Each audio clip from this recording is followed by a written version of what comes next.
locked in. Look at what we have here, folks. To the only show that matters. The cream of the crop. Duke loves wrestling. And there is no one that does it better than your host. I have come here to chew bubblegum and kick ass.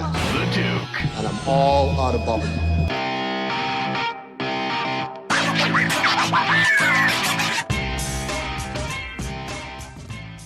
Welcome back to Duke Loves Wrestling, the show about pro wrestling and everything else. What's going on out there, folks? Hope everyone is doing well, being safe, washing your hands, wearing your mask, social distancing, the whole 9 yards. Please, please, please, please. And now, for your listener pleasure, a special Duke Loves Wrestling blast from the past, from episode 56. You know what time it is. That's right. Barnyard Cheese. That's right. Barnyard Cheese over in New York City. You got to head over there. We're talking breakfast, lunch, dinner. They have an award-winning breakfast sandwich, folks. Okay, the Travel Channel gave them an award for that thing there. Their lunch or even dinner, get yourself a Duke sandwich. No, please. Okay? Get yourself a Duke sandwich. You were doing good for a minute by promoting Barnyard Cheese, as we're supposed to do, rather than promoting yourself with this phony baloney Duke sandwich. It's a 2-for-1. That I still haven't been able to confirm actually even exists. We're not going to talk about your knuckle sandwich, by the way, because that doesn't exist. That's on the secret menu, and if you keep running your mouth, you're going to get it whether you like it or not. Big shot over here. Listen, head over to Barnyard Cheese, folks. Tell my man Double D Dave Davis that the Duke says what's up. All right?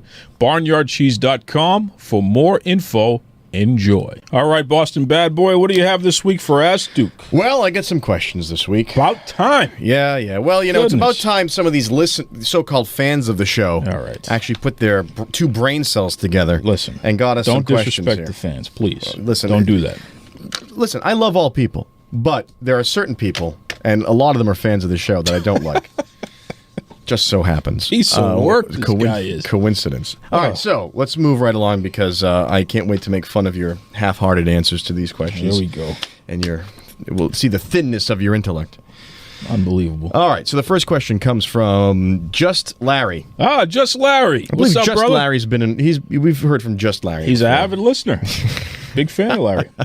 Boy, if you're an avid listener to this show, please write in and explain what you do for the rest of your life, because I'm sure it's fascinating. Listen, we got some big timers that listen to the show, man. Like who? I'm not going to say any names, but we have some elected officials. We have some big timers around the world who listen to the show. You can say it, the Queen Elizabeth. She's a big fan. Absolutely. She's different time zone. Shout out. Yeah. All right. Just Larry asks, Duke, what is your issue with Haven Rain? She's a nice lady with cool YouTube videos who happens to be a big Roman Reigns fan, but that doesn't mean you have to call her out. What's up with that? Okay, Larry. He said she's a nice lady. Yeah.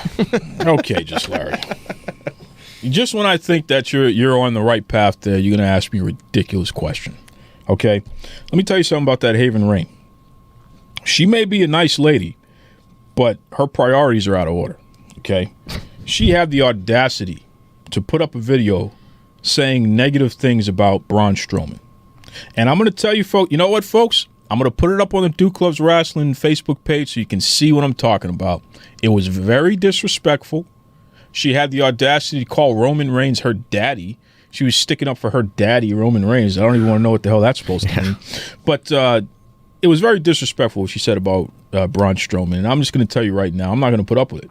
So I'll call her out every day and twice on Sunday. I don't care. What I find really funny is that you said that she's a person that has her priorities out of order. That's and right. You're a person who thinks that you have a nemesis in Roman Reigns. Well, so he is my, I think you're hardly. I think you're hardly qualified. You're hardly qualified to talk about someone whose priorities are not in the right way. Listen, let's move on. Speaking of my priority right now is to get through with this show so I can get back to my real life. That's my priority. All right, next question comes from Gavin the Great. And he asks, do you think the UK show and the upcoming women's tournament will be enough to at least maintain WWE's ratings, or do you think they're going to continue to tank? First of all, Gavin the Great, It's one of our youngest listeners. Really? Yeah. We got a lot of young people that listen to the show. Well, they don't know any better. Oh, stop it right now. Gavin's a good kid. He's only like 5 years old. I'm actually impressed. I can't believe the spelling is immaculate. Yeah, I was going to say that's pretty good. Maybe shout out to Gavin. Maybe he's using the text to speech. That could be it. Or speech to text. That could. We have babies that listen to this show. Babies aren't even born yet. Listen. We have babies that listen to the show. I believe people make babies to this show because it's just so romantic. That's right. The sounds of our voice. They like our voices. Our voices are very soothing. How awesome is that? There's a horror. That's pretty cool. Knowing who some of the fans are to this show, the thought of them listening to us in the bedroom is horrifying. Well, can I just say that? But if you are listening to us in the bedroom right now, Bethany West kid. Ariel's kid, all these kids listen, and now we have Gavin the Great, which shout out to Gavin. I know he's listening there. So we got to say, go to sleep for the kids. Of course. Yeah, we should give a little thing at the end of the show. You go to sleep, listen to your parents. That's right. Keep listening to the show. Gavin, that's a highly intelligent question you asked there, and I'm going to tell you something right now. The ratings absolutely can go up, and we know this because the UK tournament was so successful that they turned it into a actual show. There's a UK title that they defend on a regular basis, and all this Tyler Bate, whatever his name is. I really don't like that kid. I wish Gentleman Jack Gallagher were the champion, but that's another. Now, are people in the United Kingdom, are they eligible for the Universal Belt? Well, it's the United Kingdom belt. No, but I'm talking about the overall Universal belt. Oh, sure. They're eligible? Sure. They could wrestle. I mean, of course. They can get a title I just want to make sure because we go to the whole universe here. Yeah. And you can't exclude another country if you're in the universe. Everybody can come in and challenge for the title. Just making sure. But I think that, yes, the ratings will continue to go up. Look, the WWE made more money last year than they ever made ever, and it was because of the WWE Network. So whatever they put on the network is going to continue to build. Yeah, but that doesn't answer a ratings question. I think I think ratings obviously exists because people are watching. All right, here we go. Here's what I'm going to tell you. I didn't want to interrupt you because we're dealing with a little kid, but listen to me. Uh-oh. Boston Bad Boy's going to fill you in on what's going on going here. down the drain. Ratings are going to matter and matter less. The question you're asking is a question that is going to become outdated very soon because they are making so much money off of the network, off of their own privately owned network that has zero overhead. The ratings are not going to be, they're going to be inconsequential. So I don't think the WWE cares if the ratings go down because that's not where the bread and butter is going to be. Well, obviously the fans are consuming something. If they're going to the network to watch these things. That's what I'm saying. But it doesn't matter if they're they'd rather them watch on the network than watch on television anyway. These are things that are only on the network. That's what I'm saying. But he's asking about television ratings. No. I think he's asking about, there's no such thing as internet ratings. Yeah, but it doesn't matter, though. Fair enough. And it doesn't matter, because if the television goes away completely, what do they care? Because what's going to be happening now is as cable companies get phased out, as everybody watches everything into the house streaming, where you can have an a la carte menu. For our Americans, that means pick and go as you choose. The channels you want, those people who are wrestling fans will just, I'm going to throw in the wrestling network as well, and I'll watch that like I would have watched it on regular TV, but now you're getting a direct feed from Vince McMahon's brain to your television set. So ratings are not going to matter as much. Even though the ratings may be not good, they matter less. So it's kind of equalizing itself out. That's the bottom line. Gavin, don't listen to anything this man just said. He obviously is trying. You know what? I gave a very concise and clear answer. Yeah, but it just wasn't right. You know what? It just wasn't true. Now we're not doing any more All right, questions. come on. How about that? Come on. How about you that? got a whole list of questions right there. Come on. Done. That's why we can't have nice things. Unbelievable. Do you understand me? Unbelievable. We're going to talk about something I had on my mind. Oh, no, we don't want to talk about it. No, we are. No, we're going to do that because that's what we do. It's always going to be something that's not going to be fun to talk about. Well, you mentioned it earlier, so really you're the one to blame. You mentioned it during Run the Ropes. Great. And it has to do with one Eva Marie. Okay. And we're not talking about Elvis's daughter, okay? That's Lisa Marie. Whatever. And that's why I said we're not talking about her. It is Lisa Marie, isn't it? Unbelievable. Well, either way. So there's the suspension. Okay, so walk me. I'm gonna just walk myself through this, and you tell me where I'm wrong, because I like to set up our listeners who weren't paying attention to anything you had to say. So I'm gonna re-educate them here at the end of the show. Oh my Buddha! So Eva Marie, Total Divas, doing her thing, whatever. The WWE has a policy for these wellness, for their wellness policy, where they periodically check in with all of their performers and make sure they're on the up and up. They're not on your steroids or any other illegal banned substances. I don't know what the full list is, but there's a list. Sure. And they check in. And if you're on a banned substance, you get the boot or you get a suspension, right? There's a tiered system, right? There's 30 days, and then what? 60, and then what? How 90, many more? 90, and then you're out. And then that's it. Yeah. Now I assume there's something in the contract that when you get to the point where you're out, they don't owe you any more money either. Like that's a sort of I'm pretty sure that's a full termination. You brought that, brought that upon yourself, kind of thing. So. The roster of the WWE, all told, all staff, is pretty big. Hundreds of people, hundreds of performers. And many of those performers, one would argue, have various different, in their real lives, have issues, medical issues or whatever, psychiatric issues. But they, like everybody else, go about their day and do their job. So, here's Eva Marie, who we're talking about. And she, as we find out now from her, has a prescription for Adderall, I believe. And so she has this prescription, as millions of Americans do, and she's pretty young and part of the generation that, discovered what ADHD was, or ADD when you're a kid. And so anyway, she's got a doctor-prescribed prescription. Now, if a wrestler has a prescribed prescription for Percocet, because they got if the Undertaker had gotten his tooth pulled and he got a Percocet and he had the prescription, we're good. They check him. Oh, you get Percocet? Yeah, I get their thing. Okay, we're good. So what happened was a convergence of events. One, the WWE did a quote-unquote random test on Eva Marie, which just so happened to have coincided in the overlap of her prescription. Because anyone who's ever gone to the CVS realizes you only have a certain amount of drugs they give you at any one time, and you've got to re-up it if it's something that you're, ongoing. So the WWE, I don't know, accidentally, conveniently, does this check, and they say, you are in violation because you have Adderall in your system. And that's against our policy. And she says, well, but I've got the thing. I've got the prescription. It just lapsed. I haven't, re-upped from my doctor. No. And they say no, and they say... Duke? 30-day suspension. 30-day suspension. Now, I don't have all the facts, but I have a lot of intellect. I have all the best words, to quote someone we know. And here's what I'm thinking, without knowing all the facts, just to get into this. Right off the bat, there's a problem here. And the problem is, she didn't just start taking Adderall by prescription. It stands to reason that the WWE has done multiple checks on her throughout her career there. And each time, they've said, oh, you've got Adderall in your system. And she said, oh, yes, here's my prescription. And now, suddenly, all the paperwork that was in that folder has disappeared, apparently. And she's in violation because she didn't cross the T and dot the I. And we're going to hold you to that. Now, I understand rules are rules, too. I understand. I get it. However, what does it behoove the company from a business standpoint to take one of their big stars out? It makes absolutely no sense, because we all know there is wiggle room when it comes to this stuff, and if they want to pretend that there isn't, they're blowing it out their ass. What say you?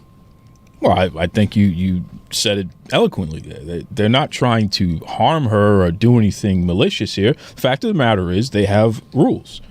She didn't follow the rules, okay? Mm-hmm. Her prescription lapsed. Mm-hmm. She didn't re-up it in time and get it to them in a timely manner like they told her to do. I think you have to not allow it to lapse. Mm-hmm.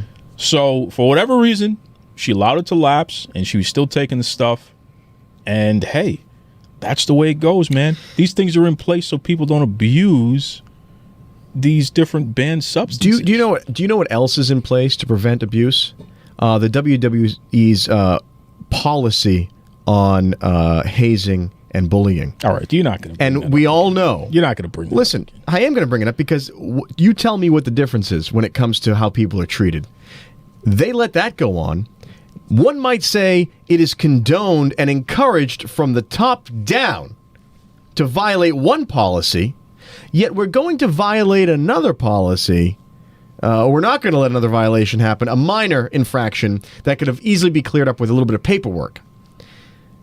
Tell me why, because the business side doesn't add up. There's no businessman that would say, boy, I'm going to double down on this person because they're making me a lot of money and I really want to get them out of the way.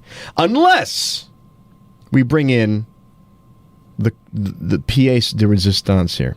The magic sauce. I don't speak on this Chinese. whole, I don't know what you're doing. The magic sauce on this whole situation, which I've yet to bring in, and I'm going to do it now. None of this makes any sense unless you see it through the eyes of one Vincent E. McMahon. Oh, because you're Vince McMahon now. Okay.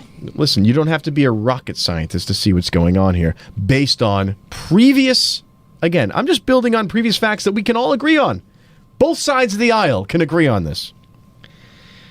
What's happening here is we've made an excuse now to get rid of somebody who's getting too big for their britches. Are you kidding me? It's very, Are you kidding me right now? I'm telling you. All right, let me tell you something. They have put Eva Marie in a position to succeed. Yeah, but she's not done too a good much. job. But not too much. Oh, give me a break. Not too much. Give me a break. Let's talk about some of the WWE stars who have tried to reach for the brass ring without being sanctioned by the boss. Talking about movie deals that were lost from some very big guys, including Stone Cold Steve Austin. Oh boy. We'll talk about people locked into purgatory contracts because they were injured beyond belief, Daniel Bryan, and they now are relegated and not released to go continue their career and do what they want to do for themselves. Unbelievable. Let's go to this situation now. Eva's got a promising acting career, okay? Her and her husband there have the Shreds fitness thing. I don't know. I don't work out. I'm not fit. I don't know, but from what I understand, it's pretty big. She doesn't need the WWE anymore. She may have sprungboarded above what they can provide for her. And if I can see that, if you can see that, if most people watching her can see that, don't tell me Vince McMahon doesn't see it too. And he's got a big roster. To him, they're all interchangeable. He will crush her. No.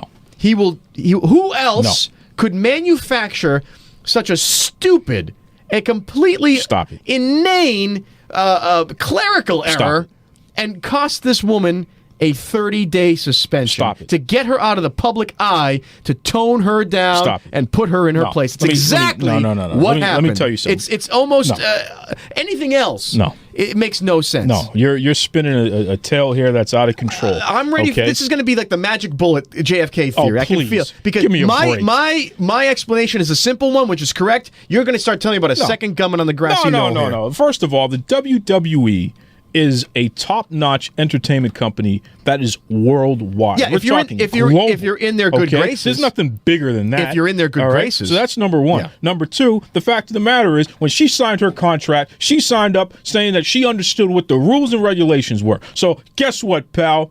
Okay, you broke the rules. You had to pay the piper. It's only a 30-day suspension. Take it, and let's move on. No. Okay, what she needs to do is apologize for breaking the rules. You know what needs to happen here? You don't apologize to Vince McMahon for putting him in a position where he had to take one of his top stars and suspend them. Yeah, that's what she needs to do. Roman Reigns did it, and I don't even like him. What about one of his top announcers that he had to pay hush money to so that he wouldn't blow the whistle on the entire bullying campaign that is ongoing within the WWE? Do you always have to play the heel? Is that what you want to do all the time? We have these discussions, and I just feel like you always want to be the bad guy. It's funny you should say that, because I brought for you here a copy of my new book, The Art of the Heel. Oh. It's a new book I'm writing, And it's going to be all about how you see life through the right way. Oh, how you do things the right way. That's right. By antagonizing Vince McMahon and by making up this ridiculous nonsense about a ridiculous story about somebody who doesn't want to follow the rules. Vince McMahon and his buddy Trump, he might have read Art of the Deal. Vince has never read Art of the Heel. And once he reads my book, he's going to see that I have eclipsed even him. And he ain't have no contract on me. I'm going to be sprungboard above him and beyond. I'm wrapping this up. You can't contain my heel. I'm done. This is the pastor of wrestling, Kevin West, and I'm listening to Duke Love Rasslin.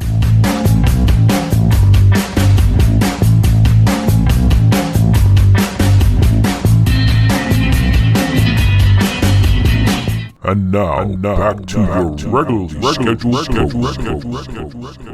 I got to tell you, last week's episode really set the world on fire there. I had my man Tony Maglio from The Wrap discussing WWE's blockbuster deal with Peacock, owned by NBC Universal.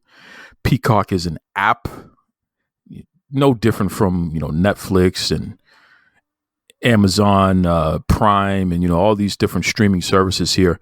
So the WWE, they have allowed Peacock for the next 5 years, starting in March. They're going to be streaming the WWE network exclusively. So the only place that you'll be able to hop on the network is going through Peacock Network, which is really cool. $1 billion for 5 years. Big deal. So Tony was talking about that, and it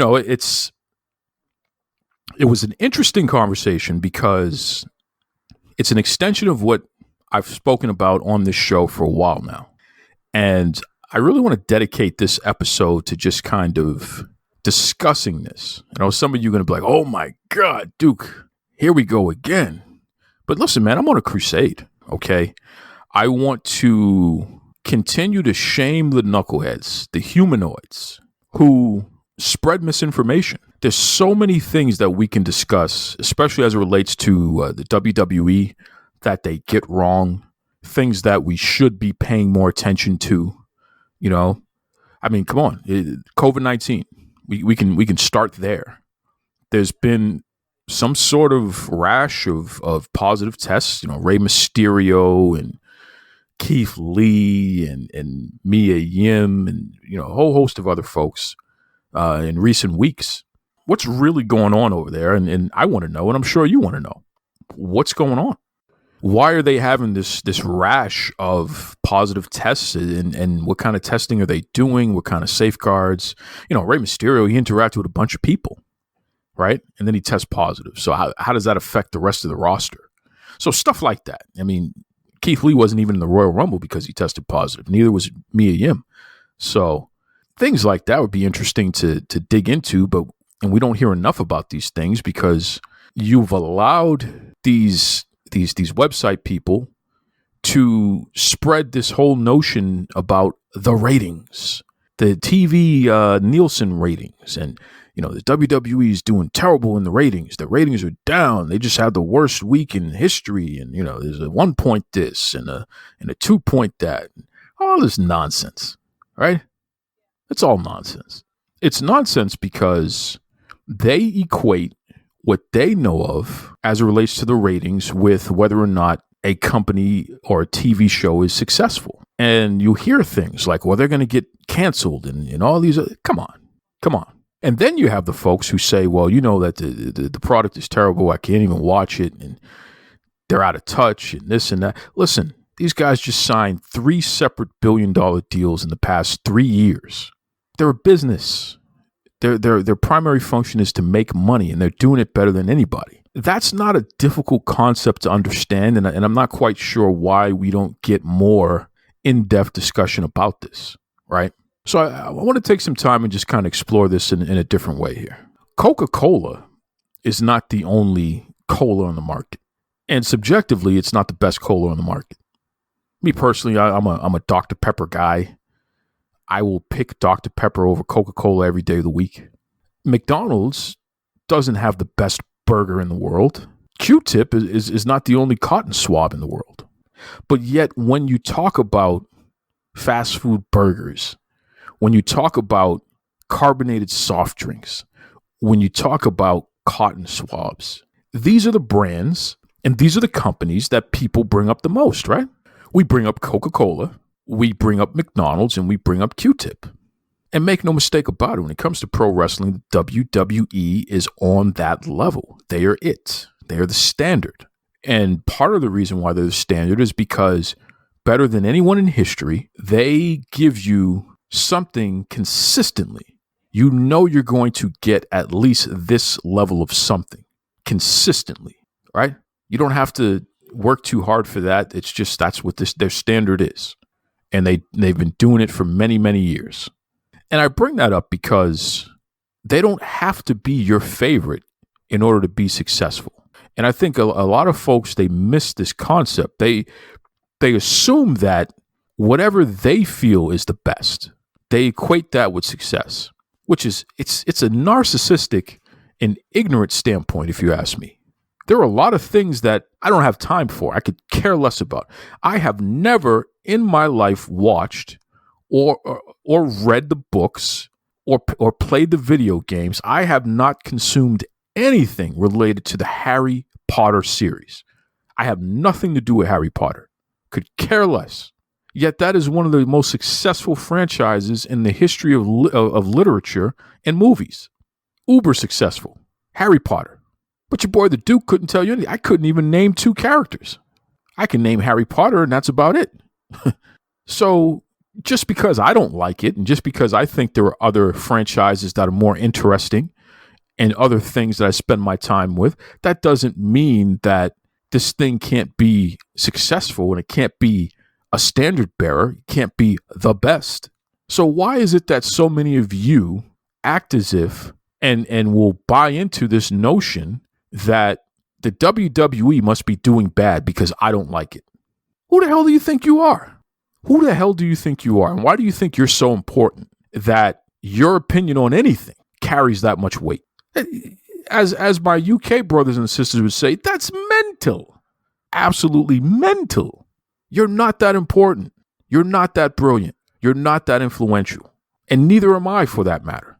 Somebody is consuming WWE's content. And whomever those somebodies are valuable enough or important enough that the advertisers and the TV networks, they can't get enough.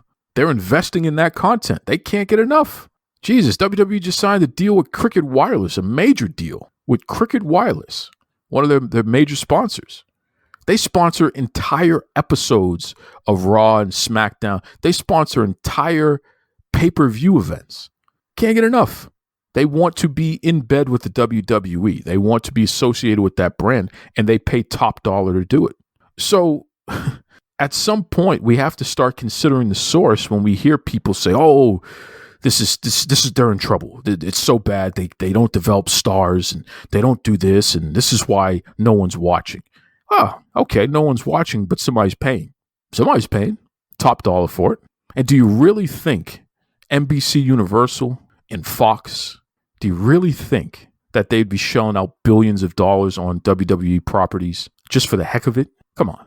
That's not logical. That's silly. And you're not more knowledgeable than these folks are. They have measures to let them know why they should or should not invest in anything. And they're not going to share that with you and I. We're not in the industry. We're not in their company. This is proprietary stuff. And for you to think that you somehow have access and you somehow know just because, I don't know, Dave Meltzer says so, it's just foolish. It's absolutely foolish. I saw somebody say, they're not developing the stars. And Edge just came back and he won the Royal Rumble.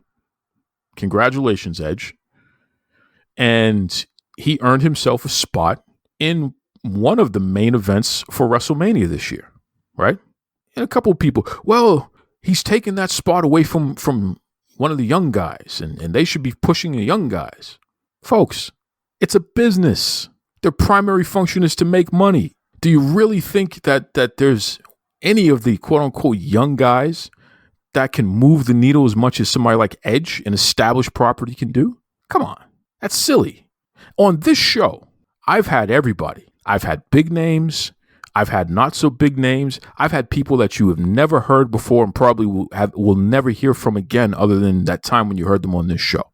Obviously, when I have the big names on this show, there's more attention, there's more coverage in the media and on the wrestling websites, obviously, because they're the big names. They're established brands. And when I have the not so big names and when I have the nobodies, there's less coverage of the episode. Now, I've taken the time to establish this brand to the point where I'm one of the main draws. So people are going to listen to this show regardless of who's on it. Or in this case, I'm not having a guest on this week. People are going to listen to the show to agree or disagree with me, to argue with me online. And that's the thing that we do. But my point still remains. For every nobody that I have on this show, I got to have a somebody on this show. Somebody that has a following, somebody who people pay attention to and know who they are, just to offset what I may lose by having a nobody on this show who's still building their name and they're using this platform as a means to elevate themselves, right? Well, it's the same thing as booking a big-time wrestling card. Sure, Keith Lee can be on the show. That's great, but Keith Lee ain't moving the needle, so you better make sure you have Edge on the show. Is that really that hard to understand? Drew McIntyre is not an established brand yet. He's getting there, but he's still relatively unknown. So you got to get somebody established on there, whether it be Goldberg or Brock Lesnar or John Cena or somebody, right? Nobody knows who Lacey Evans is outside of the wrestling bubble. So Ric Flair, you pair her up with Ric Flair. Everybody knows who Flair is. It's established. I think people want to get away from the notion that business is the most important aspect of all of this. They think their personal entertainment is supposed to matter more than the business. And it's like, that's just not reality. It's never been that way. The wrestling business exists in order for people to make money. It's always been that way. No one is doing wrestling for the hell of it. It just doesn't work like that. So if we're going to talk about the WWE, then put it in its proper context. The most successful wrestling company in the history of the industry. And they continue to break their own records. Put it in its proper context. Well, they're not building any young stars. Okay, so what do you call Bianca Belair? She's not a young star? Could have fooled me. What do you call Rhea Ripley? What do you call Santos Escobar? These aren't young stars? Could have fooled me. Victoria Gonzalez. These folks are main eventing TV shows, and in some cases, they're in top matches on pay-per-views. What do you call them? They're not young stars? Could have fooled me. Street Profits aren't young stars? Come on. This is silly. We got to put this stuff in proper context and be honest about it. And once we establish that base point, then we can have healthy and intelligent discussion about what's really going on in the industry, right? People were complaining about Bad Bunny, who is a Latin pop star, Latin hip hop star, one of the biggest stars in the world in the music industry today. Well, I don't know who that is. Who's that guy? Why is the WWE featuring that guy? This is terrible. This is Bad Bunny. His merchandise has been up for like what, a week? Less than 2 weeks? Bad Bunny already has a top-selling merchandise in WWE right now. The guy is a megastar. Because you don't listen to his brand of music, you don't know who he is. And okay, fine. But do you really think you're that important that you know who every major pop star is in every genre of music? Get the hell out of here. He's one of the most streamed artists in the world on all the streaming platforms for music. If you look at his YouTube numbers, they'll make you sick. They're so amazing. Through the roof. And a lot of you folks are so ignorant, you forget the fact that he had Ric Flair in one of his videos back in 2017. It's not like he's new to wrestling. It's crazy. Got to put it all in its proper context. And you expose yourself when you have a take that just flat out doesn't make sense. Then we got to start wondering, what's your intentions here? What are you really trying to do? Right? Because for me, listen, you guys turn me into some kind of WWE supporter or something like that. I'm just telling the truth. For me, it's just about setting the record straight. Because there's a lot that I have a problem with as it relates to WWE, and that's been covered on this show many times over. But I'm not going to lie. That doesn't make sense. And I think some of you are more interested in the lie You want to pretend like there's a problem when there isn't a problem. And then the places where there are a problem, you don't want to talk about that, right? It makes no sense. I'd love to talk about the fact that Naomi is back and that in her second match back, it was a triple tag team. It was abysmal. It was terrible. She's slow. She's out of ring shape. She's got a lot of ring rust, and that happens to everybody. I know that she'll get better, but Charlotte had to slow down for her, even though Naomi was trying to do all of these fast moves. I'd love to talk about that. What's going on with her legs? Does she have it anymore? Or is she suffering like the Bellas did, where, it was noticeable when they completely slowed down and you knew that they were done, even though they want to make a comeback. These are interesting things to talk about, but you guys were, the ratings are terrible, so the company must be doing bad. Get the hell out of here. $3 billion deals in less than 3 years. Get the hell out of here. I would love to do that terrible at anything. If that's terrible, sign me up for it. I'd love to be that terrible at anything. It's crazy. And it's funny because the same people that will talk that talk about the WWE will go out of their way to make excuses for AEW. AEW still has a problem with featuring more than one women's match a week. It's like they're allergic to it. They can't do it. It's crazy. And every once in a while they'll do it, and then they'll say, hey, look at us. We did it one time. And then they go back to the same garbage, right? People are fawning all over them because they have the guy that's formerly known as Hideo in NXT, Kenta. He came out and he attacked Jon Moxley on Dynamite the other day. Is this guy going to move the needle? Hell no. Come on. WWE tried to push this guy to the moon, and they couldn't because he was injury prone. Do you really think anybody cares that Kenta showed up in AEW? The niche audience cares, but is that going to move the needle? Hell no. It just is what it is. I'm not trying to be a jerk about it. I'm just calling it the way I see it. So, it's just interesting. It's interesting, and it's I call it personality conflict, but and to a certain degree, I guess that's what it is. You want to be cool, you want to be edgy, you want to stick to the narrative that they must be doing bad because I don't like it, and that's just it's so far from the truth that it's laughable. And I say this to people who I respect. Vince Russo, who's been on the show a few times. I respect Vince, good guy, but let's not make a mistake about this. He profits from calling the WWE out and saying that their product isn't as good as it was when he was writing TV for them. So he's going to push that narrative till the cows come home, even though it's a false narrative. And I'll tell you why it's false. Because they're making more money now than any time that he was with that company. So you figure it out. That's all that matters. There's no other measure that you can quantify beyond the bottom line.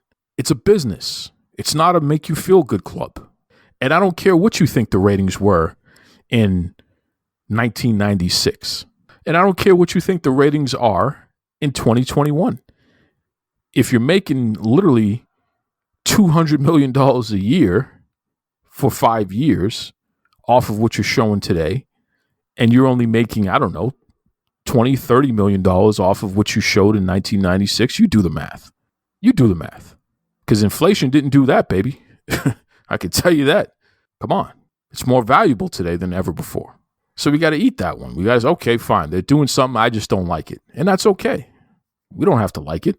But you can't deny that they're excellent business people, the best of the best.